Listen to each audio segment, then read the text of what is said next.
If you have your reading packet, go ahead and scroll down past the ones that we've already read until page 6 after the Great Depression, and you will see California in the 1930s. Follow along on your page. If you don't have your packet, just make some annotations on your whiteboard or a piece of paper. California in the 1930s.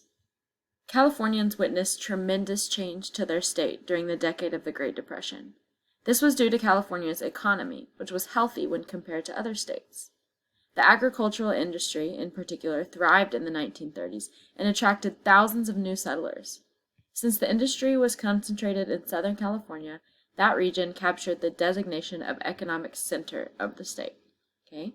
So California in the 1930s was different than all the other states in the United States because they were actually making a decent amount of money while they were in the Great Depression through agriculture and farming. So a lot of people moved to California. And over here you have a caption on a picture. A man and his son were harvesting carrots. Dust Bowl refugees. After suffering through several years of severe drought and joblessness, farm workers from Texas, Oklahoma, Arkansas, and Missouri began arriving at the fruit and vegetable fields of the San Joaquin Valley in the mid-1930s, looking for work. Okay, this is that same valley that Esperanza and her family live in. People from Texas, Oklahoma, Arkansas, and Missouri came because there weren't jobs, there weren't any places to work for them in their states since it was the Great Depression. And then it had also not rained in a really long time, so they couldn't find any farm work because nothing was growing.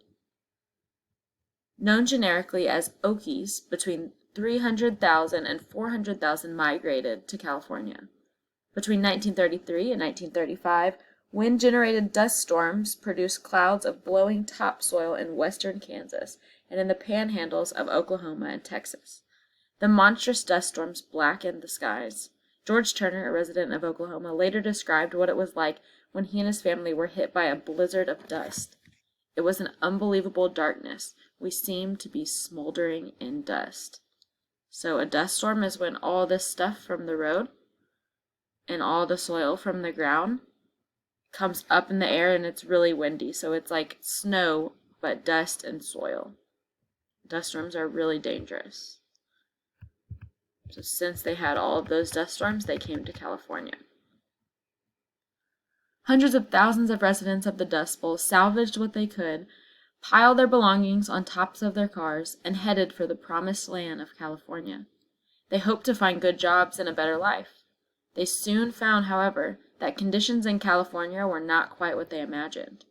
Although many of these Dust Bowl refugees found temporary employment, living conditions were harsh, and tents or patched-together shacks provided shelter for the families. Jobs were scarce, and many Californians greeted the newcomers with hostility. Oklahoma-born songwriter Woody Guthrie wrote several songs about the plight of the Dust Bowl refugees. In Do Re Mi, he offered an unheeded warning about the unfulfilled promise of the Golden State. California is a Garden of Eden, a paradise to live in or see. But believe it or not, you won't find it so hot if you ain't got the Do Re Mi. So all of these people heard great things about California. Make sure you're annotating this off to the side. They heard great things about California, but when they got there, they realized there actually weren't that many good jobs to take, and the living conditions were really bad. They had to live in tents, kind of like Isabel's family did, or they had to live in really bad shacks. Paragraph number 4. These impoverished refugees, whose plight was immortalized by California author John Steinbeck in his novel The Grapes of Wrath, and by photographer Dorothea Lange in her haunting portraits, became the most recognizable symbol of the Great Depression.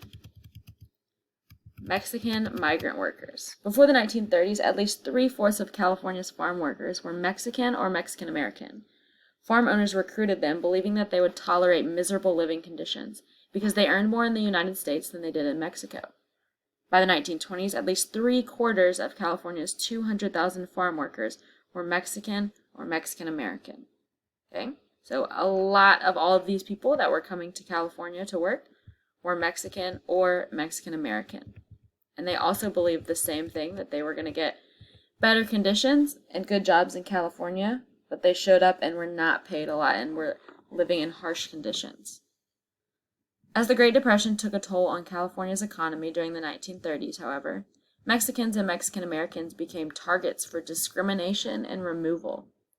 White government officials claimed that Mexican immigrants made up the majority of the California unemployed. White trade unions claimed that Mexican immigrants were taking jobs that should go to white men. In reality, a new supply of white refugees desperate for jobs was flooding California from the Midwest, making up the majority of the unemployed. Okay, so a lot of white government officials lied about Mexicans making up the majority of the unemployed so that they could remove them. White farm owners also complained because their farm workers were starting to strike. Mexican and Mexican American farm workers had started to band together, often with their other non-whites, and organize strikes to protest lower wages and worsening living conditions.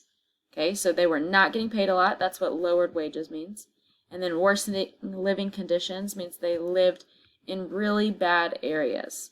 Okay, so they band together. They came together to protest or strike. They refused to work until they got what they wanted. Agriculture in the United States was crippled due to the ongoing Dust Bowl through the Midwest, but California was relatively untouched. These protests and strikes worried the farm owners because it would cost them their chance to profit immensely from the supply of cheap labor. Okay, so these farm owners were worried when people stopped working and were striking because they needed them to work in order to make a lot of money. They were making a ton of money off of these immigrants because they were not paying them a lot at all, but all of the crops and the food that they were making for them, they were selling for a lot. Eventually, California's state and local governments responded to white farm owner pressure and implemented repatriation plans to send Mexican immigrants back to Mexico in busloads and boxcars. Many Mexican Americans were also sent out of the United States under these programs, there being no differentiation between Mexicans and Mexican American U.S. citizens. Mexican American U.S. citizens who were children at the time were also deported to Mexico along with their Mexican parents. As many as 100,000 deportees left California for Mexico. The repatriados expressed the pain of removal in poignant folk ballads. Goodbye, my friends, you are all witnesses of the bad payment they give us. So, they started sending these Mexican immigrants back to Mexico. And not only did they send their families back, but they sent many Mexican Americans back. So people who were actually American citizens, they were sending them back to Mexico, even though they had papers that said they were allowed to stay. Once you get to the Cesar Chavez biography, you can stop. You're going to write a genre-based thinking job. Remember, this was a nonfiction text. This is about something real that happened. So you're going to write the topic on a piece of paper. What is this story about? Only a couple words, okay? If someone asks you, what was this about, what would you write? I'm going to give you a hint. The title is not always the topic, but in this case, the title is going to help you a lot. So if this is your topic, then your AOT, the author's opinion of topic, is what did the author teach you in this article? I want you to go through and look at your annotations or look at each paragraph and think, what did you learn? And then put it all together for your AOT. You will write this in your Google form. If you need help, please reach out to me. Good luck.